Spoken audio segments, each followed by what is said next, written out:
जी कैफ 7 आज के लेक्चर का आगाज करते हैं।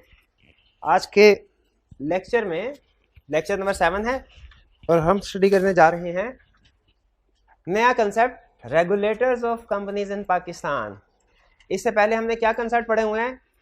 सबसे पहले हमने कुछ बेसिक, इस चैप्टर में जब स्टार्ट किया बेसिक फीचर्स पढ़े, टाइप्स ऑफ कंपनीज पढ़ी, एसोसिएशंस, नॉट फॉर प्रॉफिट के बारे में पढ़ा। आज रेगुलेटर्स के बारे में पढ़ रहे हैं, लेकिन पहले एसोसिएशन नॉट फॉर प्रॉफिट के क्वेश्चंस पढ़ने। टाइप ऑफ कंपनीज में थी ना एसोसिएशन नॉट फॉर प्रॉफिट, इसीलिए तो उसको डिटेल में स्टडी किया। तो उसके पास पेपर के क्वेश्चंस करें, प्रैक्टिस क्वेश्चन लीजिए। पहला question, Alfalah associates is an association of persons. It wants to register itself as a limited company but does not wish to include the word limited in its name. बताइए इसकी फरमाइश पूरी हो सकती है कंपनी नाम कैसे? एसोसिएशन नॉट फॉर प्रॉफिट के तौर पे इसकी रजिस्ट्रेशन हो जाए तब। In view of the provisions of Company Act 2017, you are required to explain the conditions that need to be satisfied before the Commission may issue it a license and allow it to dispense with the word limited from its name. Conditions बतानी है, जिससे पूछूंगा वही बताएगा। जी मेरे भाई आप बता दीजिए क्या कंडीशंस हैं? Capable of being formed as public limited company with which objects? Useful social objects, for example education, promotion of education, health, science, art, religion. ठीक है, और दूसरी condition prohibits payment of dividend to its members. तीसरा, applies its profits in promoting its objects. Fourth, objectives are not against national interest and law of Pakistan. पांचवा, memorandum और article shall be according with form specified bye commission. और एक छठी भी थी condition, commission में impose additional condition जो कि memorandum का हिस्सा बनाई जाएगी। Conditions clear? ठीक है, 5 कंडीशन याद है ना? वही पूछ रहे हैं, देखें क्वेश्चन पहचान लें, वही पूछ रहा है। ये कब आई कैप ने क्वेश्चन टेस्ट 2011 पुराना है, लेकिन आई कैप की बुक में है। ये नया क्वेश्चन आ गया। The licence of cancer research association issued under section 42। ये सेक्शन 42 क्या वाला? एसोसिएशन नॉट फॉर प्रॉफिट का of company act 2017 was revoked by the commission as the affairs of CRA were conducted in manner prejudicial to public interest. Public interest के खिलाफ matter चल रहे थे, commission ने क्या किया? उसका लाइसेंस रिवोक कर दिया, कैंसिल कर दिया। जब लाइसेंस कैंसिल कर, चल ठीक है, आगे क्या कहता है? Under company briefly discuss the effect of revocation of licence on CRA, its members and officers. बताइए लाइसेंस कैंसिल होने का इफेक्ट क्या होगा CRA पे? CRA ने क्या करना? अब stop operation, stop receiving donation, recovery कर सकती है। एक मिनट हरिए, कितने दिन के अंदर अंदर एसेट्स ट्रांसफर करते हैं similar company? Within 90 days of revocation of licence. और फिर ट्रांसफर के बाद 15 दिन के अंदर रजिस्ट्रार को इन्फॉर्म करना है, और रजिस्ट्रार अगर रिपोर्ट को एक्सेप्ट कर ले with in 30 days winding up proceeding start करनी है। और मेंबर्स और ऑफिसर्स पे क्या इफेक्ट होगा? 5 साल तक वो ट्रांसफरिंग कंपनी में कोई पोजीशन ऑफिसर डायरेक्टर के तौर पे होल्ड नहीं कर सकते, लेकिन ये 5 साल कब से काउंट होंगे? Transfer of assets. क्लियर? जी मेरे भाई। हाँ, ऑफिसर से मुराद एम्प्लॉइज है। एम्प्लॉइज भी, डायरेक्टर्स भी। एक जगह पे ना कंपनी लॉ में टर्म एक्सप्लेन की गई ऑफिसर, कहता है इससे मुराद चीफ एग्जीक्यूटिव भी हैं, डायरेक्टर्स भी, एम्प्लॉइज भी, और सारे भी, CFO वगैरह, CEO वगैरह सब शामिल है इसमें। नेक्स्ट, ये क्वेश्चन क्लियर है? नेक्स्ट, मैसर शरीर general hospital is a company registered as association not for profit. Commission revoked SGH licence on 13 January 2020 and order transfer of all its assets by 12 April 2020। SGH management transferred all the assets. अब देखिए order कब उन्होंने किया? Revoke किया 13 जनवरी। तो उसके बाद कितने दिन थे इनके पास ट्रांसफर करने? 90 डेज। ठीक है, तो उन्होंने 90 डेज का, जनवरी फरवरी मार्च, यानी तकरीबन 90 डेज बन जाते। SGH management transferred all the assets to Good Eye Hospital another association not for profit on 3 April. उन्होंने 90 डेज से पहले ही ट्रांसफर कर दिए, तो पहले ट्रांसफर कर सकते हैं बिल्कुल 90 डेज के अंदर अंदर करने का।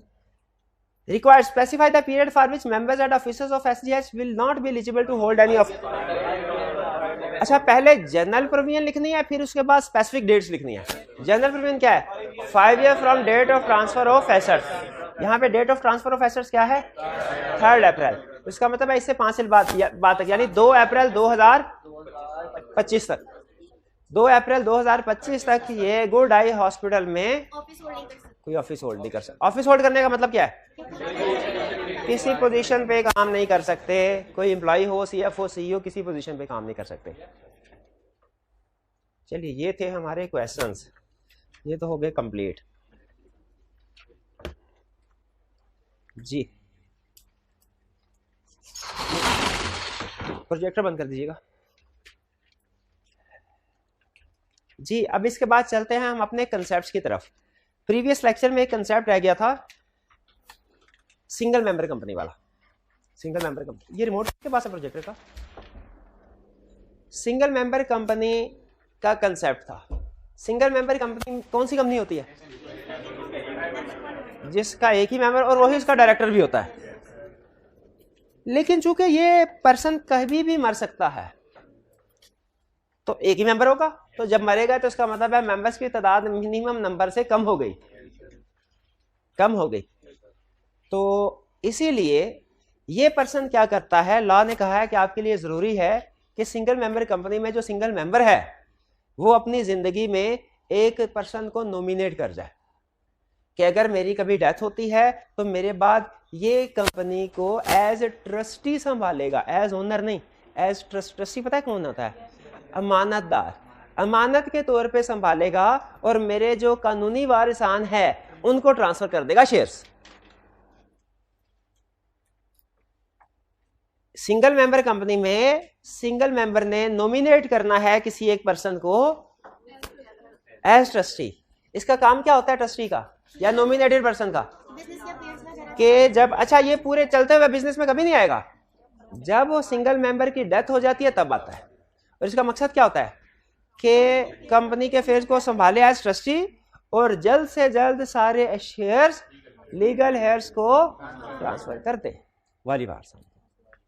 अच्छा, यहां पे 3 पॉसिबिलिटीज है। नंबर 1, लीगल हेयर्स अगर हो ही ना, लॉ इसके बारे में साइलेंट है, मोस्ट प्रोबेबली उस सूरत में ट्रस्टी ही। दूसरा, अगर लीगल हेयर एक है और वो सिंगल मेंबर कंपनी का सिंगल मेंबर बन जाएगा। तीसरा ट्विस्ट, अगर वाली वारसान 2 है शेयर्स, तो याद रखें शेयर्स उनमें ट्रांसफर होंगे जो भी इक्वल है, और दोनों चूंकि मेंबर्स बन गए, मेंबर्स की तादाद 2 हो गई, तो ये अब सिंगल मेंबर कंपनी नहीं है, ये अब other than single member private company बन गई। ठीक है, ये private company other than single member. ये क्लियर हो गया? ये सिंगल मेंबर कंपनी का रूल। इसके अलावा कोई क्वेश्चन पूछना चाहते हो तो पूछें जी। ओनर की डेथ ना हो लेकिन वो हॉस्पिटल में बहुत सीरियस कंडीशन में है, या फिर पॉसिबल अगर वो सेम कोमा में चला गया, सेम सिचुएशन, वो जो ट्रस्टी है वो आ जाएगा सामने। यानी कोई भी ऐसी रीजन हो जाए जिसकी वजह से सिंगल मेंबर उस बिजनेस को ना संभाल पाए, उसका ज़हनी तवाज़ुन खराब हो जाए, फॉर एग्जांपल कुछ और चीज़ों की वजह से, तो फिर वो ट्रस्टी इसी काम के लिए होता है, वो फिर बिजनेस को संभालेगा और सिमिलर रोल प्ले करेगा। नहीं, ट्रस्टी का लीगल हेयर्स में से होना जरूरी नहीं है जी। और भी क्वेश्चन?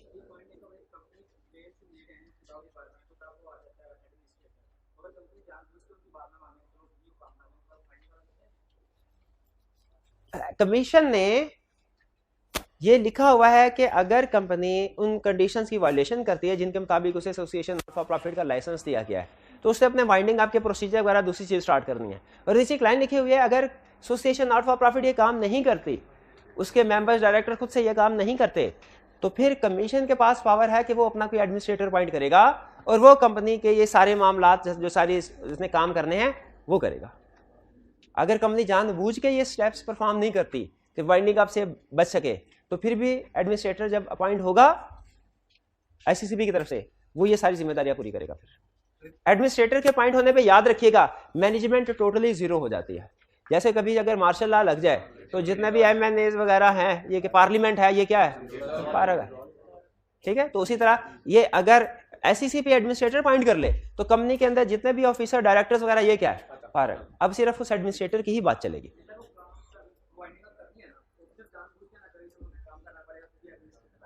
हाँ तो ऐसे कर ले, कोई मसला नहीं है। अगर वो ये समझता है कि जी हम काम नहीं करते, एडमिनिस्ट्रेटर आके खुद ही काम कर लेगा, बैठे तो ठीक है।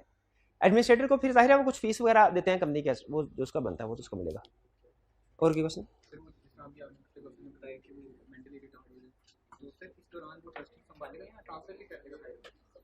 देखिए वो लीगल इम्प्लीकेशंस हैं, उनके बारे में मुझे कुछ ज़्यादा नहीं पता कि एग्जैक्ट, अगर फ़र्ज़ कीजिए इनका क्वेश्चन ये है कि अगर ट्रस्टी जो ओनर है वो फ़र्ज़ कीजिए वो अनसाउंड माइंड का हो जाता है, तो क्या ट्रस्टी उसके बिजनेस को संभालेगा या उसको आगे ट्रांसफ़र कर देगा?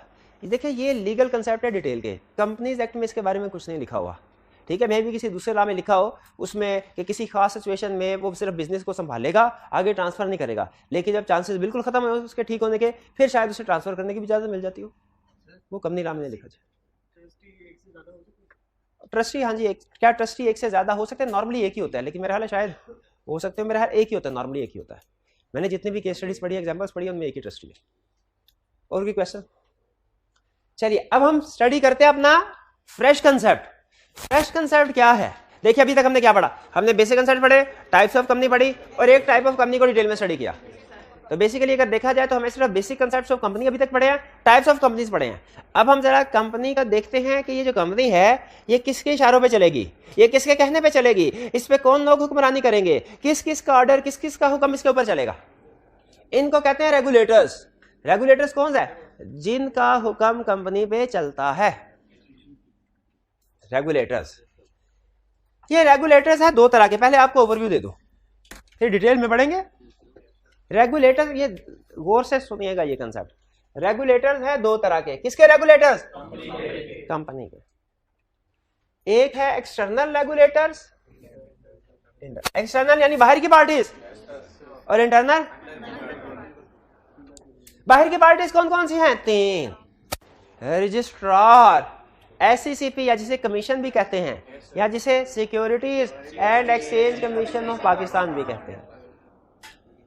रजिस्ट्रार, कमीशन और कोर्ट, हाई कोर्ट।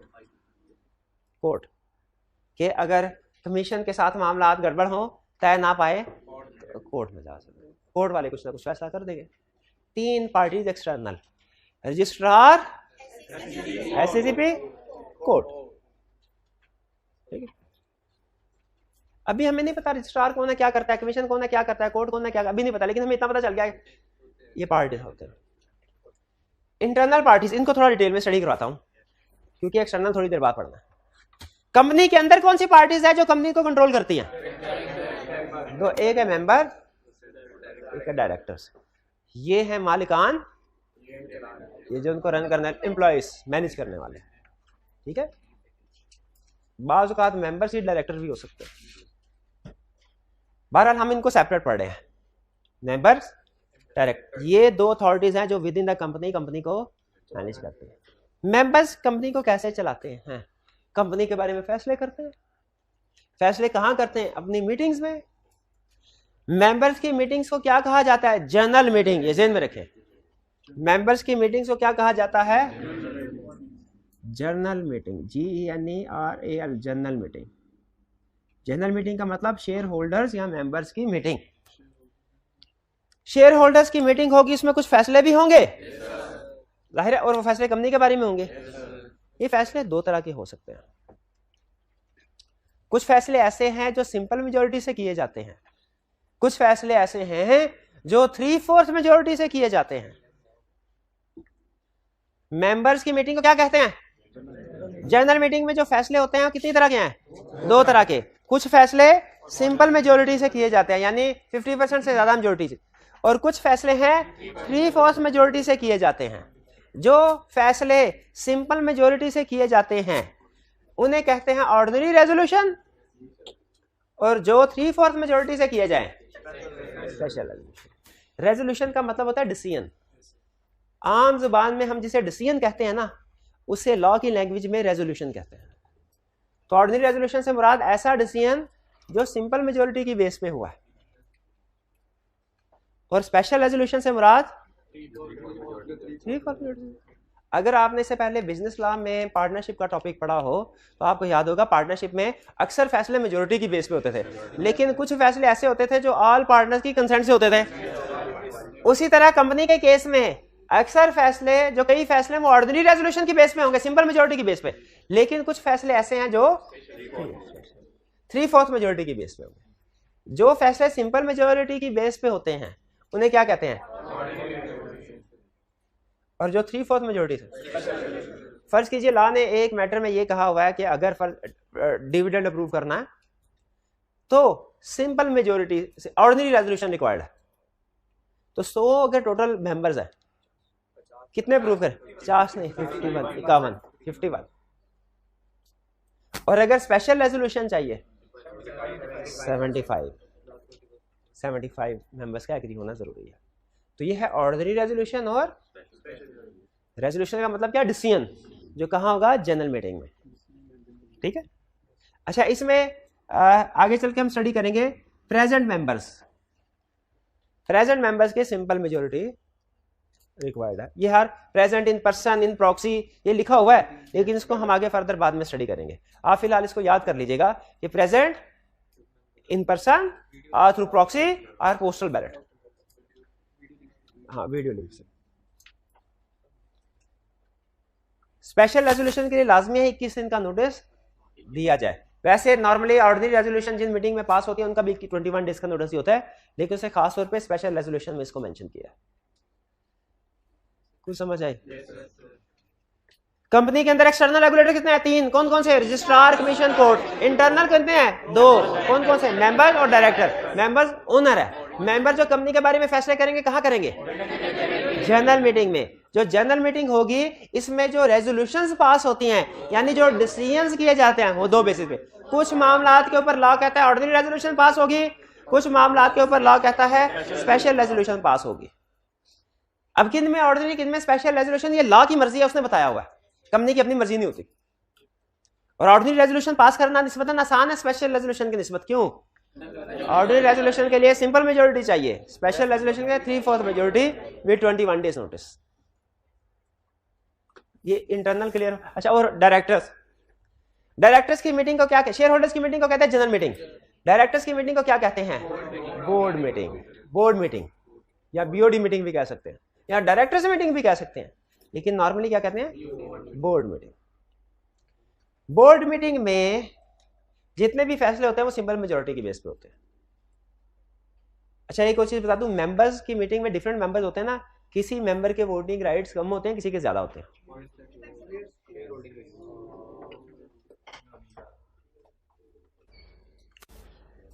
तो मेंबर्स की मीटिंग में जो मेंबर्स होते हैं इनकी वोटिंग पावर्स कम या ज्यादा हो सकती है, किसी की कम किसी की ज्यादा, डिपेंड करता है शेयर होल्डिंग कितनी है।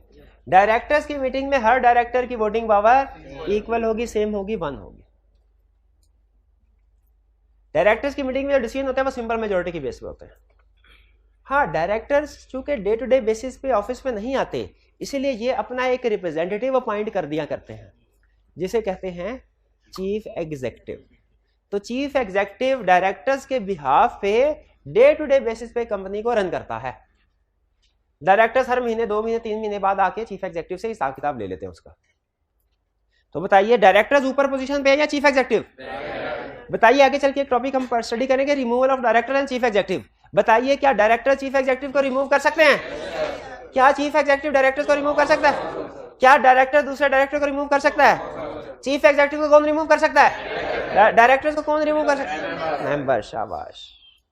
मेंबर्स को कौन कर? कोई नहीं, वो शेयर होल्डिंग है। इंटरनल क्लियर हो गया। अब आते हैं एक्सटर्नल की तरफ। कितनी अथॉरिटीज हैं? कौन कौन सी? And court. अब हम स्टडी करेंगे रजिस्ट्रार की पावर एंड ड्यूटीज क्या है, फंक्शंस क्या है, कमीशन के पावर एंड ड्यूटीज फंक्शंस क्या है, और कोर्ट की power and duties and functions क्या है। 3, रजिस्ट्रार, कमीशन, ऐसे। अच्छा, एक चीज ध्यान में रखिएगा, कमीशन एक ऑर्गेनाइजेशन है, रजिस्ट्रार इसके अंदर बैठा हुआ एक ऑफिशियल है। जैसे मैं आपसे कहूं एक यूनिवर्सिटी और वाइस चांसलर, फर्क है ना? यूनिवर्सिटी एक पूरी ऑर्गेनाइजेशन है और वाइस चांसलर एक पर्सन। और सम टाइम होता है रजिस्ट्रार, जो कि यूनिवर्सिटी के मामलात को शायद देखता है, एग्जाम्स वगैरह और इस तरह की चीजें। ऐसे ही है ना? आप नहीं पढ़े वैसा? अच्छा, मैं भी गया था 2-3 हफ्ते के लिए यूनिवर्सिटी, और बड़ी मशहूर यूनिवर्सिटी थी वो, जितना पंजाब यूनिवर्सिटी वो जितना 2-3 हफ्तों में पढ़ाते, मैंने कहा इतना तो मैं 3 घंटों में पढ़ लेता हूँ। उस वक्त मैं सीए शुरू कर चुका था, मैंने एमकॉम साथ स्टार्ट किया और साथ ही सीए भी स्टार्ट किया था। तो सीए में तो आदत होती थी पढ़ने की, वो मैंने कहा वो इतना तो 1 दिन में मैं पढ़ लेता, उधर 2 हफ्ते हो गए चैप्टर खत्म ही नहीं हो रहा। मैं बाय बाय करके मैंने कहा मैंने नहीं पढ़ता इधर।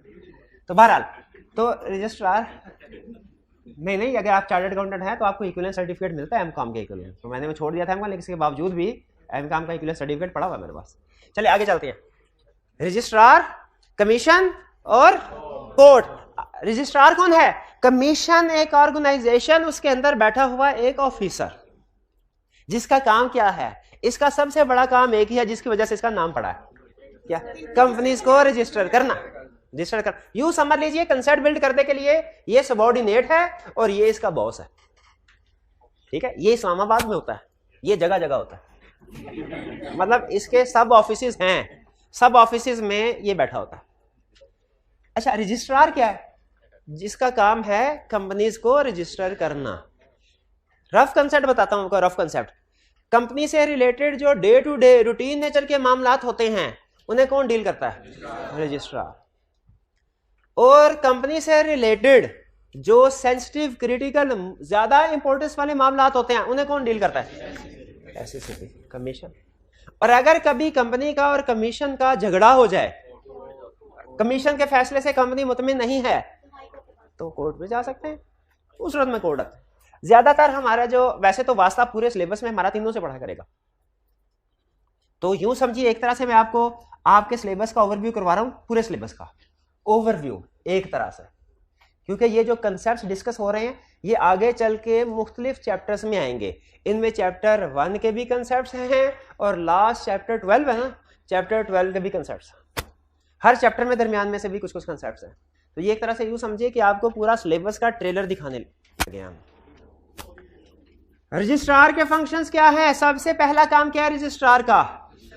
रजिस्टर करना कंपनी को। कंपनी को रजिस्टर करने का मतलब होता है कंपनी के मेमोरेंडम ऑफ एसोसिएशन और आर्टिकल्स ऑफ एसोसिएशन को रजिस्टर करना, क्योंकि लॉ एक जगह पे लिखता है registration of memorandum is equal to registration of a company. तो रजिस्ट्रार का पहला और सबसे बड़ा ऑब्जेक्टिव क्या है? मेमोरेंडम और आर्टिकल को रजिस्टर करना। रजिस्टर हो जाए तो एक सर्टिफिकेट इशू करना, सर्टिफिकेट ऑफ इनकॉर्पोरेशन, जो इस बात का सबूत है कि कंपनी इनकॉर्पोरेट हो चुकी है। जिस तरह हम नेचुरल पर्सन का बर्थ सर्टिफिकेट होता है ना, उसी तरह आर्टिफिशियल पर्सन का भी बर्थ सर्टिफिकेट होता है, जिसे क्या कहते हैं? Certificate of incorporation. ये ध्यान में रखिएगा, सर्टिफिकेट ऑफ इनकॉर्पोरेशन के ऊपर एक डेट होती है, कंपनी का नाम, पता वगैरह टाइप लिखा होता है, लेकिन एक डेट होती है। और लीगल पॉइंट ध्यान में रखिएगा, इस डेट से पहले कंपनी एग्जिस्ट नहीं करती, इस डेट की बात करती है। एक जगह पे उसने कहा कि कंपनी ने अपना सर्टिफिकेट ऑफ इनकॉर्पोरेशन मिला उसको 20 तारीख को, उससे पहले कुछ लीगल मामलात में वकीलों से हेल्प ली गई थी, उनकी फीस अदा नहीं की गई, क्या कंपनी लायबल है वो फीस अदा करने के लिए? हमने कहा नहीं, इसलिए कि जो कॉन्ट्रैक्ट कंपनी के पैदा होने से पहले हुआ, कंपनी उसके लिए लायबल कैसे हो सकती है? जिस कॉन्ट्रैक्ट में कंपनी एक पार्टी ही नहीं है, चाहे वो उसी के लिए किया गया हो, ठीक है, उसके लिए कंपनी लायबल नहीं। कंपनी किन कॉन्ट्रैक्ट के लिए लायबल होगी? जो इसकी इनकॉर्पोरेशन के बाद उसके नाम से किए गए हों। तो रजिस्ट्रार का सबसे पहला, सबसे बड़ा ड्यूटी क्या है? मेमोरेंडम और आर्टिकल रजिस्टर करना और सर्टिफिकेट ऑफ इनकॉर्पोरेशन इशू करना। दूसरा, कंपनी का नाम रखना है। अच्छा, किसी नेचुरल पर्सन का नाम रखना हो, किसी से अप्रूवल लेने की जरूरत होती है, जो भी आपका दिल करे शुभ सा नाम रख लीजिए। लेकिन कंपनी का, अच्छा नेचुरल पर्सन में अगर एक बंदे ने नाम रखा है, क्या दूसरा नाम रख सकता है कोई दूसरा? बिल्कुल रख सकते हैं, कोई पाबंद। एक एक नाम के कई कई लोग होते हैं, ठीक है, ये भी शबीर है, ये भी शबीर है, ये भी शबीर है, ये भी शबीर है, चारों शबीर हो सकता है बैठे हो, कोई प्रॉब्लम ही नहीं है। लेकिन कंपनी में असूल है क्या? एक नाम की कंपनी अगर रजिस्टर हो गई, उस नाम की दूसरी कंपनी रजिस्टर नहीं हो सकती, पाकिस्तान नहीं हो सकते। तो इसका मतलब है जो भी कंपनी का नाम रखना हो, किसी ना किसी को पहले प्रूव करना चाहिए। वो कौन अप्रूव करता है? ये बिल्कुल ऐसा ही है कि अगर किसी का एक दफा हॉटमेल अकाउंट, जीमेल अकाउंट किसी ने रजिस्टर करवा लिया, उसी एड्रेस का और रजिस्टर नहीं हो सकता। उसी तरह ये भी, तो रजिस्ट्रार की दूसरा जिम्मेदारी ये है कि नाम अप्रूव करने हैं कंपनीज के। कंपनी जो भी नाम, असल में कंपनीज पता क्या करती हैं, वो मेमोरेंडम और आर्टिकल्स बाद में लेके जाती हैं, पहले रजिस्ट्रार को उसे कहती है हमें नाम प्रूव कर दो। ये ना हो मेमोरेंडम और आर्टिकल लेके जाए, इसमें मेमोरेंडम और आर्टिकल में नाम भी लिखा होता है और बाद में पता चले नाम ऑलरेडी रजिस्टर्ड है तो हमें सारे डॉक्यूमेंट दोबारा प्रिंट करवाने पड़े। तो बेहतर है पहले नाम रिजर्व करवा लो, अप्रूव करवा लो, उसके बाद। अच्छा मुझे बताइए, कंपनी का नाम रिजर्व करवाना है, कंपनी का नाम अप्रूव करवाना है, कौन करेगा? रजिस्ट्रार। कैसा हो सकता है रजिस्ट्रार गलती से गलत नाम अप्रूव कर दे? तो अगर उसे गलती हो गई तो क्या वो रेक्टिफाइंग एंट्री भी पास कर सकता है? रेक्टिफिकेशन भी कर सकता है? यस कर सकता है। तो ये भी इसकी ड्यूटी में शामिल है, नाम अप्रूव करना, और अगर कभी कोई गलत नाम अप्रूव हो जाए रेक्टिफाई करना। अच्छा अब कंसेप्ट मैं आपको नहीं बता रहा, एडवांस कंसेप्ट है लेकिन आपके मुंह से सुनना चाह रहा हूं। अगर नाम गलत रजिस्टर हो गया, रजिस्ट्रार नाम रेक्टिफाई करना चाहता है, कंपनी चाहती है ना हो, तो नाम होगा कि नहीं होगा? नाम रेक्टिफाई होगा, रजिस्ट्रार के पास अथॉरिटी है। मेमोरेंडम और आर्टिकल्स एक दफा देखिए, नाम एक दफा अगर गलत रजिस्टर हो गया बाद में रेक्टिफिकेशन हो सकती है। उसी तरह बताइए मेमोरेंडम और आर्टिकल्स अगर एक दफा रजिस्टर हो जाए उनमें बाद में अल्टरेशन हो सकती है? हो सकती है अल्टरेशन? कैसे हो? अच्छा मैं आपको बताता हूँ मेमोरेंडम में लिखा क्या क्या होता है, आपने मुझे बताना है इसमें अल्टरेशन हो सकती है कि नहीं। मेमोरेंडम में कंपनी का नाम लिखा होता है, नाम बदल या कंपनी नाम बदल सकती है। मेमोरेंडम में कंपनी का ऑथोराइज शेयर कैपिटल लिखा होता है,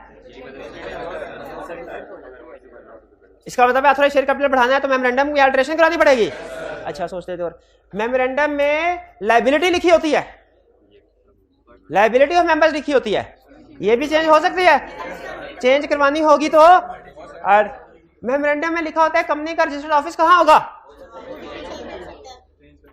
चेंज करवाना होगा तो जाना पड़ेगा। अच्छा आर्टिकल्स में लिखा होता है शेयर होल्डर के राइट्स, वो नहीं चेंज हो सकते, वो भी हो सकते हैं, वो भी चेंज हो सकते हैं, हर चीज चेंज हो सकती है, सब बदल सकता है, सब माया है, सब बदल सकता है।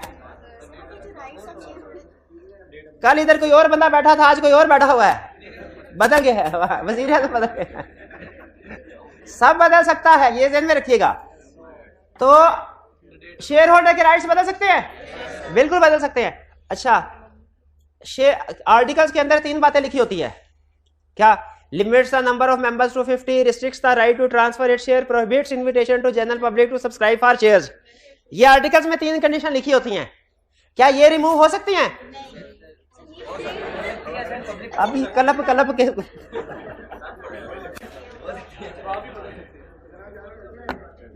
मैं याद करके आया हूँ, मेरी बहन को रोजा लग रहा होगा, मैं याद करके आया हूँ।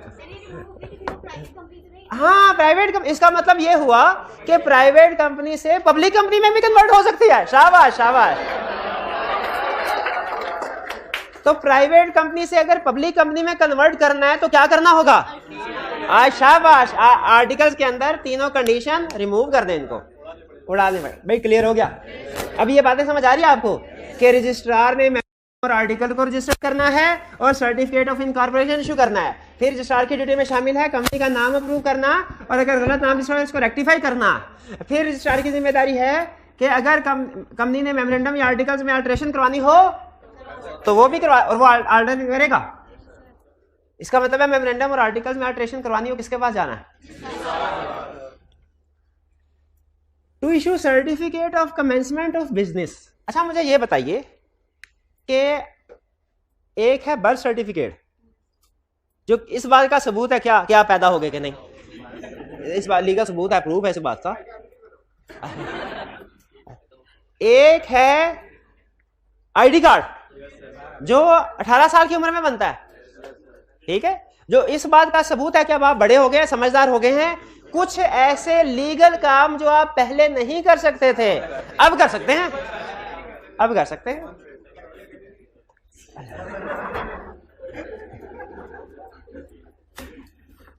उसी तरह एक कंपनी के भी 2 सर्टिफिकेट होते हैं, एक है सर्टिफिकेट ऑफ इनकॉर्पोरेशन, एक है certificate of commencement of business. Certificate of incorporation है बर्थ सर्टिफिकेट की तरह, बर्थ सर्टिफिकेट की तरह, ये इस बात का प्रूफ है कि कंपनी इनकॉर्पोरेट हो गई है, इन एग्जिस्टेंस हो गई है। लेकिन इनकॉर्पोरेशन के बाद कुछ समय तक कंपनी के ऊपर पाबंदी है, ये कुछ काम कर सकती है, कुछ काम नहीं कर सकती, जब तक के certificate of commencement of business ना हासिल कर ले। जब company certificate of commencement of business हासिल कर लेगी, उसके बाद सारे लीगल काम कर सकती है। यानी सर्टिफिकेट ऑफ इनकॉर्पोरेशन के बाद और certificate of commencement of business से पहले कुछ लीगल काम कंपनी कर सकती है और कुछ लीगल काम कंपनी नहीं कर सकती। लेकिन certificate of commencement of business के बाद कंपनी हर लीगल काम कर सकती है। तो सर्टिफिकेट ऑफ इनकॉर्पोरेशन और certificate of commencement of business फर्क समझ आया? फर्क समझ आया तो मुझे बताइए, पहले कौन सी डॉक्यूमेंट बनती है? सर्टिफिकेट ऑफ, और बाद में सर्टिफिकेट ऑफ कमेंसमेंट। शाबाश। तो फिर मुझे बताइए, रजिस्ट्रार ने तो करना होता है सर्टिफिकेट ऑफ इनकॉर्पोरेशन, तो कमीशन ने क्या इशू करना होता है? कमेंसमेंट। गलत है। और कमेंसमेंट ऑफ बिजनेस रजिस्ट्रार ने शुरू करना होता है। यार ऐसे ना करें, रजिस्ट्रार के नीचे पढ़ा रहा हूँ कमीशन। ये गलती आप पेपर में करते हैं।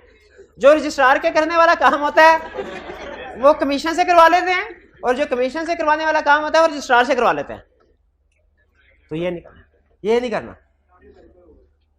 To receive various notices or document, company और रजिस्ट्रार के साथ रूटीन नेचर की कम्युनिकेशन होती है। जैसे कंपनी के लिए जरूरी है क्या कि जब कभी मीटिंग का नोटिस शेयर होल्डर्स को भेजे, रजिस्ट्रार को भी भेज दे।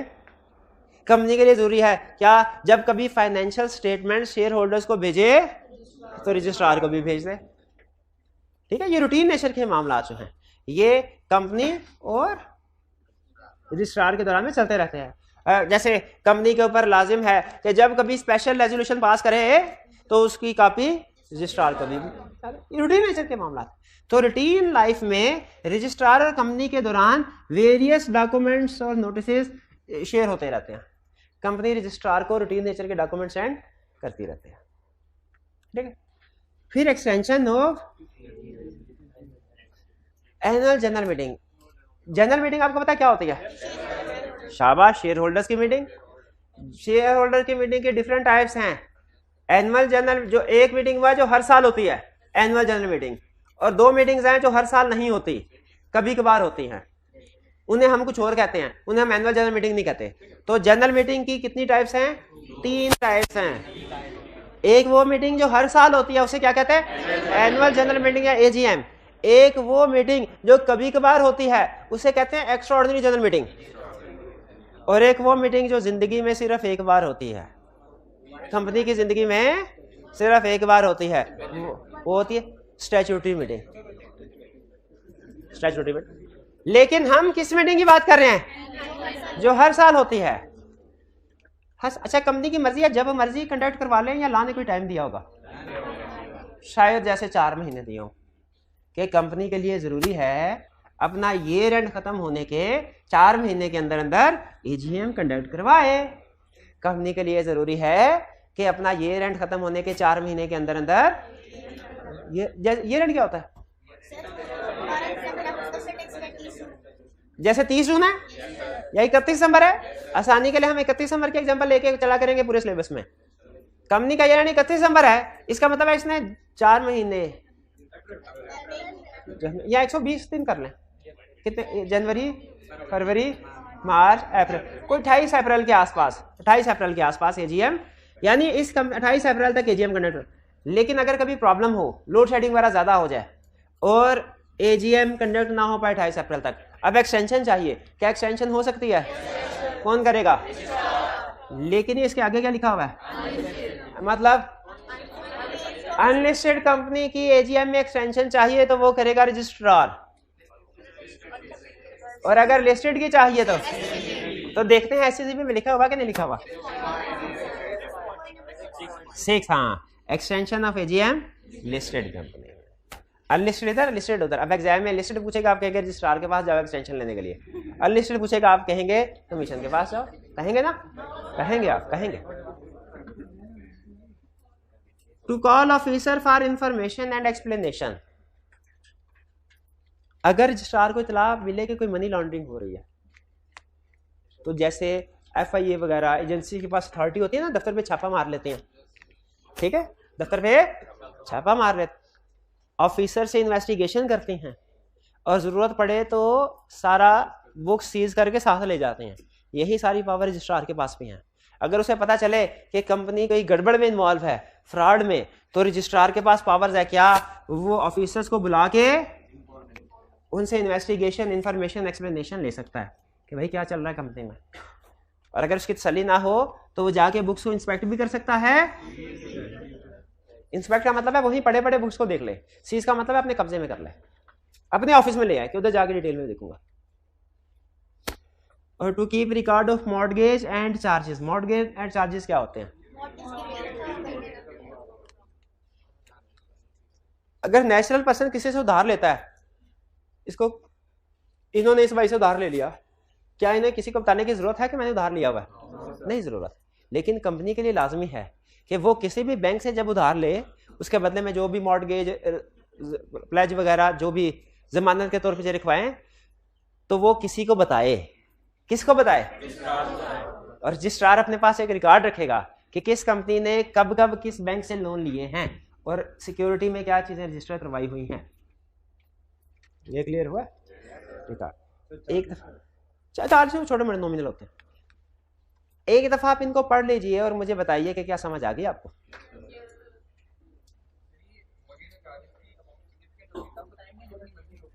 नहीं, मॉर्टगेज एंड चार्जेस की जितनी अमाउंट हुई होगी ना, यानी जितनी रजिस्ट्रेशन, जितने का लोन बैंक से लिया होगा, जितने की सिक्योरिटीज लिखवाई होंगी, वो बनाए, वो लिखवाएंगे, वो रजिस्टर करवाएंगे। इसके साथ आगे चल के हम पढ़ेंगे जो लोन एग्रीमेंट होता है ना बैंक का, उसकी कॉपी लगती है सबूत के तौर पे कि ये जो भी एंट्रियां करवाई जा रही हैं मॉर्टगेज एंड चार्जेस में, ये ठीक है। जी हाँ, ये पावर एक्सरसाइज करने के लिए उसे कमीशन से अप्रूवल की जरूरत पड़ती है, बुक्स को सीज करने के लिए रजिस्ट्रार को। रजिस्ट्रार अभी एक्सेप्शन की तरफ ना जाए, 21 दिन से कम का नोटिस दिया जा सकता है, ये एक्सेप्शन है उसकी। लेकिन अभी फिलहाल आप इतना ध्यान में रखने कि स्पेशल रेजोल्यूशन वो रेजोल्यूशन होती है जो 3/4 मेजोरिटी से पास की जाती है और 21 डेज का नोटिस दिया जाता है। ठीक है, 3/4 मेजोरिटी के आगे जो लिखा है प्रेजेंट, इन पर्सन और प्रॉक्सी और थ्रू पोस्टल बैलेट, ये रटे वाली लाइन है। और फिर जो एक्सेप्शन है ये कि 21 दिन से कम का भी नोटिस दिया जा सकता है प्रोवाइडेड ऑल मेंबर्स एग्री करें, ये भी रटे वाली लाइन है। ठीक है, अभी नहीं समझाना, रटा लगा सकते हैं तो लगा लें, वो अच्छी बात है, रटा लगाने से नहीं रोक रहा, लेकिन अभी इन दोनों पॉइंट्स को समझना नहीं है। एक्सेप्शन वाली बात को कि 21 दिन से कम का नोटिस भी दिया जा सकता है, और दूसरी किस बात को? प्रेजेंट इन पर्सन और प्रॉक्सी और पोस्टल बैलेट वाली बात को। सिर्फ नंबर पे याद रखें, सिंपल मेजोरिटी है कि 3/4। जी, और कोई क्वेश्चन? क्या इनकॉर्पोरेशन के बाद बिजनेस स्टार्ट नहीं कर सकते?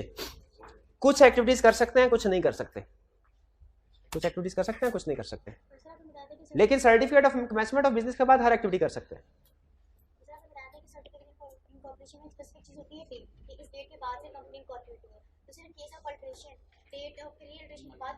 हाँ जी बिल्कुल, ये जो अल्टरेशन होगी ये डेफिनेटली जो पहले मेमोरेंडम या आर्टिकल रजिस्टर हुआ है उसके बाद होगी, उसके बाद होगी। अब आते हैं कमीशन की तरफ। कमीशन का एक हेड ऑफिस है इस्लामाबाद में और 8 रीजनल ऑफिसेज हैं डिफरेंट सिटीज में।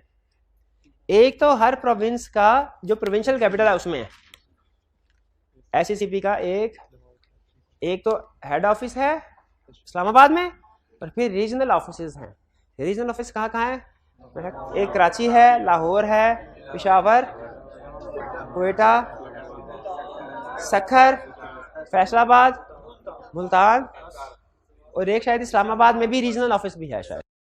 हाँ, सखर में भी, सखर बोल दिया। इस्लामाबाद में रीजनल ऑफिस भी है ना, हेड ऑफिस भी है और रीजनल ऑफिस भी है, तो ये इसके ऑफिसेज है।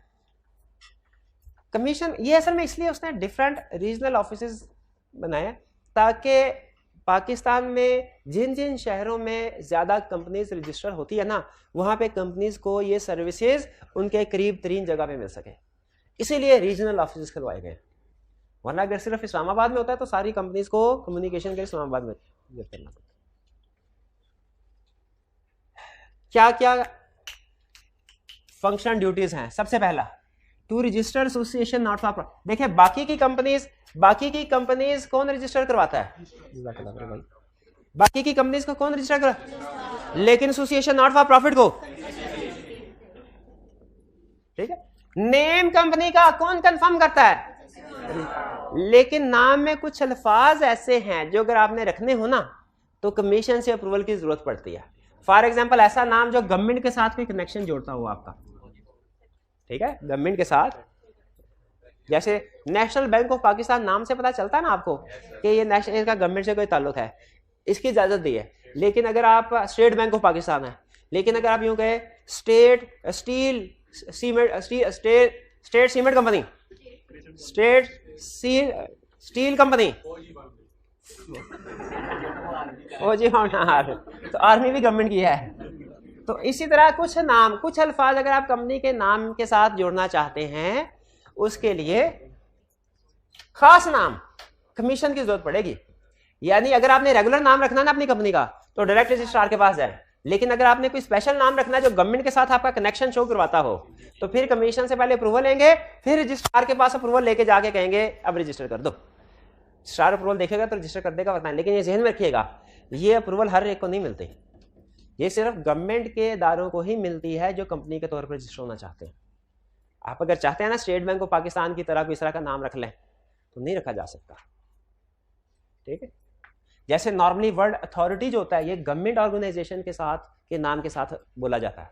आई कि आपने क्वेश्चन में पूछ लिया कि आप एक कंपनी रजिस्टर कराना चाहते हैं कैंसर रिसर्च अथॉरिटी, बताइए कमीशन से अप्रूवल की जरूरत है कि नहीं? सह जाता है, क्योंकि लफ्ज अथॉरिटी ऐसा नाम है जो कि गवर्नमेंट के साथ कनेक्शन को शो करवा रहा है कि जैसे गवर्नमेंट ऑर्गेनाइजेशन है कोई। फिर to confirm change in registered office clause of memorandum. अभी मैंने आपको मेमोरेंडम के कुछ एग्जांपल्स बताई कि मेमोरेंडम में क्या क्या लिखा होता है। क्या आपको याद है क्या क्या बातें बताई? Name, share capital, liability, registered office, शाबाश, हाँ जी। तो सारी चेंजेस के लिए मेमोरेंडम के पास जाएंगे, लेकिन जिस तरह नाम का था कि कुछ खास नाम के लिए कमीशन के पास आ, उसी तरह अगर आपने मेमोरेंडम में बाकी क्लासेस तो ठीक है, लेकिन एक क्लास अगर चेंज करनी है ना रजिस्टर्ड ऑफिस, तो फिर इसके लिए कमीशन से अप्रूवल लेनी पड़ेगी। कमीशन से अप्रूवल लेके फिर वो रजिस्ट्रार के पास जाएंगे और उसे कहेंगे सर अब ये रजिस्टर्ड ऑफिस क्लास चेंज कर दे। अच्छा, मेमोरेंडम में बाकी की क्लासेस अगर चेंज करनी है ना उसके लिए कमीशन की अप्रूवल की जरूरत नहीं है, लेकिन रजिस्टर्ड ऑफिस क्लास चेंज करनी है कमीशन की अप्रूवल की जरूरत है। क्लियर हो गया ये? फिर इसके बाद to listen appeal against decision of registrar, registrar के फैसले के खिलाफ कंप्लेन है तो अपील सुनेगा कौन? To approve prospectus for issue. अगर कंपनी ने, अच्छा आपको पता है प्राइवेट कंपनी जनरल पब्लिक को शेयर इशू नहीं कर सकती, पब्लिक कंपनी जनरल पब्लिक को शेयर इशू कर सकती है, लेकिन शेयर इशू करने के लिए उसे स्टॉक एक्सचेंज में रजिस्टर होना पड़ेगा और वो एक डॉक्यूमेंट इशू करती है प्रॉस्पेक्टस। जनरल पब्लिक से पैसे इकट्ठे करने के लिए जो मशहूरी की जाती है, जो डॉक्यूमेंट इशू की जाती है, उसे कहते हैं प्रॉस्पेक्टस। और प्रॉस्पेक्टस इशू करने से पहले कमीशन से अप्रूवल लेना जरूरी है। ये कमीशन ने इसलिए अप्रूवल रखी हुई है कि बाज़ औक़ात कंपनीज ज्यादा पैसे इकट्ठे करने के चक्कर में ना प्रॉस्पेक्टस में झूठी सच्ची कहानियां लिख देती हैं। तो कमीशन ने कहा नहीं, मेरी नजर होगी कि जितने भी प्रॉस्पेक्टस इशू हो रहे हैं ना जनरल पब्लिक से पैसे इकट्ठे करने के लिए, मैं देखूंगा कि वो मेरी रिक्वायरमेंट्स को पूरा कर रहे हैं कि नहीं, जो मैंने कहा हुआ है कि ये चीजें लिखनी है, ये चीजें नहीं लिखनी। एक्सटेंशन ऑफ एजीएम पढ़ लिया हमने। टू कॉल जनरल मीटिंग क्या होती है? एनुअल जनरल मीटिंग कब होनी चाहिए? स्टैट्यूटरी मीटिंग कब होनी चाहिए? एक्स्ट्राऑर्डिनरी मीटिंग कब होनी चाहिए? जब जरूरत पड़े, एक्स्ट्राऑर्डिनरी सर्कमस्टेंसेस में। अगर मीटिंग होनी चाहिए कोई जनरल मीटिंग, लेकिन कंपनी के डायरेक्टर उसको कॉल नहीं कर रहे, तो कमीशन अगर चाहे तो खुद कॉल कर सकता है। अगर कंपनी डिफॉल्ट करे होल्डिंग ऑफ एजीएम में, कंपनी, अच्छा याद रखिएगा एक चीज, लॉ में जहां कहीं कोई काम मेंबर ने करना होता है ना, लॉ क्या कहता है? Member shall do this. जहां कोई काम डायरेक्टर्स ने करना होता है, लॉ क्या कहता है? Director shall do this. और जहां कोई काम मेंबर्स या डायरेक्टर्स दोनों में से कोई भी कर दे तो चलेगा, वहां पे लॉ कहता है कंपनी शैल डू दिस। मतलब कंपनी का मतलब क्या? डायरेक्टर या मेंबर जो भी कर दे तो चलेगा। तो अगर मीटिंग, जनरल मीटिंग कॉल होनी चाहिए लेकिन मेंबर डायरेक्टर्स कॉल नहीं कर रहे, तो कमीशन खुद ऑर्डर करके मीटिंग कंडक्ट करवा देगा। अच्छा, बाकी लोगों को लोन तो डायरेक्टर्स देते हैं, कंपनी के एम्प्लॉयज को लोन कौन देते हैं? और डायरेक्टर्स को लोन कौन देगा? मतलब लोन अप्रूव कौन करेगा? जाएगा या कंपनी के खातों से ही, लेकिन अप्रूव कौन करेगा? ये इसलिए कि अगर ये प्रोविजन ना होती तो मेंबर्स का सारा कैपिटल डायरेक्टर्स एक दूसरे को ही लोन दे देते। ऐसे होता कि नहीं होता? इसलिए उसने कहा नहीं भाई, अगर डायरेक्टर्स ने दूसरे एम्प्लॉइज को लोन देना है तो खुद ही दे दे, लेकिन अगर डायरेक्टर्स ने खुद लोन लेना है तो आके मेरे से अप्रूवल ले।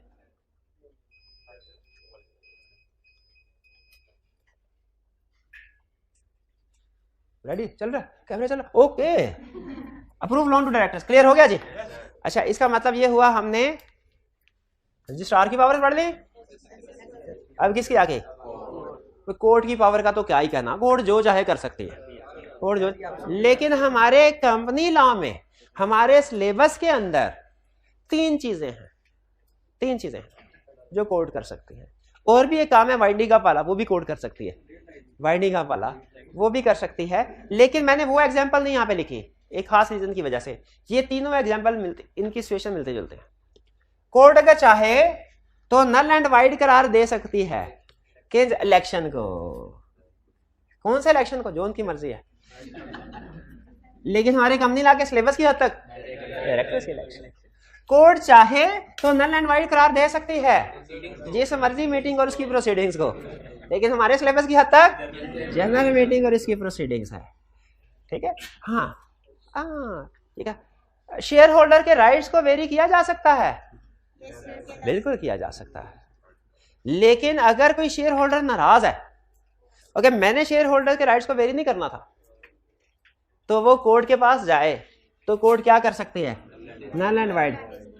किस रेजोल्यूशन को नल एंड वाइड करा दे सकती है? किसी भी रेजोल्यूशन को, किसी भी। लेकिन हमारे सिलेबस की हद तक शेयर होल्डर के राइट्स को वेरी करने की रेजोल्यूशन को नल एंड वाइड करार दे सकती है। वे क्लियर हुआ? ये तीन एग्जांपल्स हैं, रखे कि मैंने खास, हालांकि आगे एक वाइंडिंग अप की एग्जांपल भी है, लेकिन मैंने खास रीजन की वजह से वाइंडिंग अप वाली बात नहीं की। वाइंडिंग अप वाले चैप्टर में भी कोड आता है, लेकिन वो खास नहीं, क्योंकि ये सारे ना मिलते जुलते। ये आपने एक कंसेप्ट याद कर लिया ना तो समझने तीनों याद कर लिया। इसलिए तीनों कि कोर्ट के पास कौन कौन सी पावर्स हैं? Election of. अच्छा, ये नहीं याद करना ये 1 2 3, बल्कि पहले ये याद करना है कि इनको नल एंड वाइड करार दिया जा सकता है, 1 इसको, 2 इसको, 3 इसको। क्लियर हो गया? अच्छा, ये था हमारा लर्निंग ऑब्जेक्टिव 3। इसके एंड में देखिए लर्निंग क्वेश्चंस हैं। क्वेश्चन आप, चलिए क्वेश्चन आए तो ये आपकी होम असाइनमेंट है आज के। ठीक है जी, चलिए आज का लेक्चर यहाँ पे खत्म करते हैं हम। अल्लाह हाफिज।